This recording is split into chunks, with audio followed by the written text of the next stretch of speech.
Suivre les routes du chocolat permet de suivre les routes de la mondialisation. Voilà 9 semaines que les fonds d'investissement plébiscitent les contrats de cacao aux bourses de Londres et de New York. Depuis début 2008, on n'avait pas vu une telle ruée sur les fèves brunes. Les investisseurs parient en effet sur la hausse des prix du cacao. D'abord parce que la demande de chocolat repart après la chute de consommation de 2009 et 2 ans de stagnation de la consommation. La reprise de la demande de cacao est remarquable non seulement en Asie, mais en Amérique du Nord et même en Europe. La production ivoirienne, la première au monde, inquiète. La croissance des fleurs puis des cabosses a pâti de la sécheresse. Maintenant que les pluies sont tombées la semaine dernière, c'est la pourriture brune qui menace les plantations faute de soleil. Enfin, les engrais ont manqué en Côte d'Ivoire et chez son voisin le Ghana qui les a moins subventionnés cette année.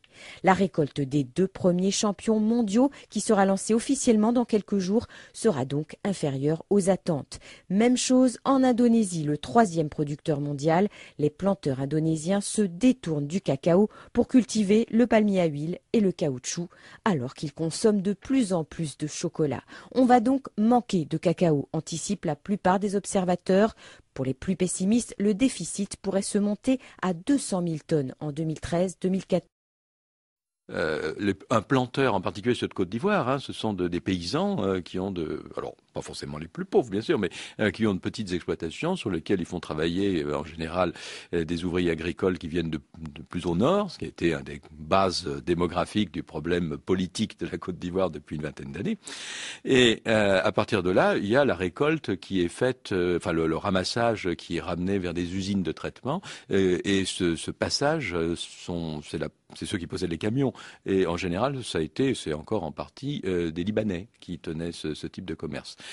Et ensuite, il y avait des usinages, en particulier à Abidjan et à San Pedro ou à Accra, qui étaient tenus là par des petites entreprises locales et françaises sous-traitant de grosses entreprises comme Barry, Valrhona, etc., Cargill.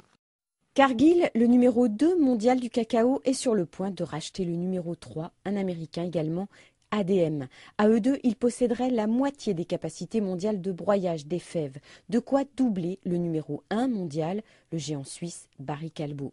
La concentration se poursuit dans l'industrie et le négoce du cacao, et si les autorités de la concurrence acceptent le rachat annoncé, ce sera un combat de titans. Ce qui est indiqué en creux, c'est l'extrême concentration de ce secteur. Parce que faudrait pas non plus qu'on imagine que pour l'instant, tout le monde mange du chocolat partout dans le monde. C'est bien encore, les Suisses en mangent 12 kilos par an et par habitant, les Français 7 kilos par an et par habitant. Je crois qu'en Europe, on est en moyenne à 4 kilos par an et par habitant, mais c'est pas du tout le cas encore dans les pays d'Asie, même si en Chine, semble-t-il, la consommation par an et par habitant a quand même doublé en 10 ans.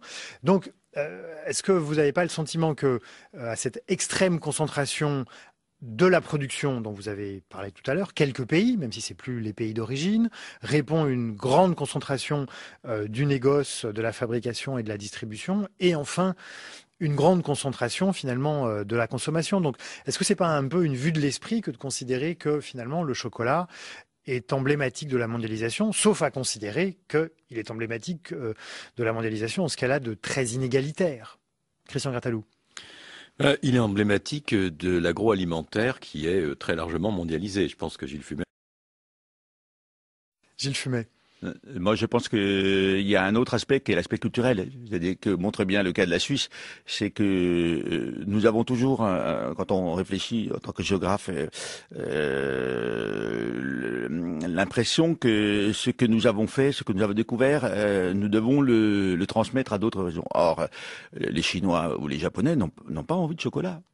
C'est tout simplement, ils n'aiment pas forcément le chocolat. Alors ils vont l'aimer parce qu'ils aiment les Français ou les Suisses, mais spontanément ils vont pas aller vers le chocolat pour une première raison fondamentale, c'est que c'est très sucré. En tout cas, le chocolat que nous avons fait est sucré. Et le chocolat, nous l'avons rendu désirable en Europe parce que nous l'avons sucré. Parce que le premier chocolat, il était pimenté. et était consommé complètement autrement. Et donc, on pourrait imaginer, pour répondre à l'objection de Christian, que les Chinois, d'abord les pays tropicaux riches, mais il n'y en a pas tant que ça, en tout cas les Chinois ou les Japonais, puissent mettre dans le chocolat quelque chose qui leur ressemble et qu'ils ont envie de consommer. Et moi, j'ai vu au Japon récemment du chocolat au gingembre, par exemple, qu'on consomme pas beaucoup chez nous, parce que le gingembre, c'est pas une saveur, mais qui pourrait être en quelque sorte le vecteur de ce produit vers une autre culture alimentaire. Oui, vous voulez dire, Gilles Feumet, qu'il n'y a mondialisation de l'alimentation que dans la mesure où il y a appropriation